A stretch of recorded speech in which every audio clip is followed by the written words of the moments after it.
lana sizozama ukuthola ukuthi u46 plus 43 usinika bani. Siqala 46 plus 43. Siqala kwindawo le engaka right ekuthiwa ama ones. Lapho ke sizothi 6 plus 3 sithole u9. Sisuke ke kwama ones ngaka right siyaka left indawo ekuthiwa ama tens la esizothi 4 plus 4 khona siyazi ukuthi 4 plus 4 usinika u8.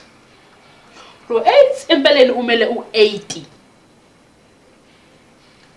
Lo 4 plus 4 uthi 40 plus 40 sithole u80.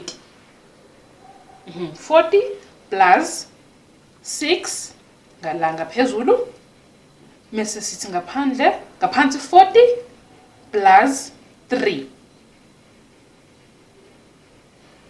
Asibone ukuthi sithe la u6 plus 3 usinika bani?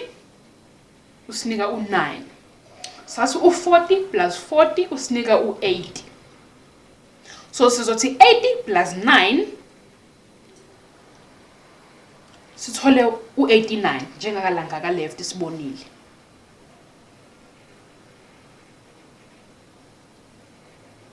So u46 plus 43 siyabona ukuthi sinika u89.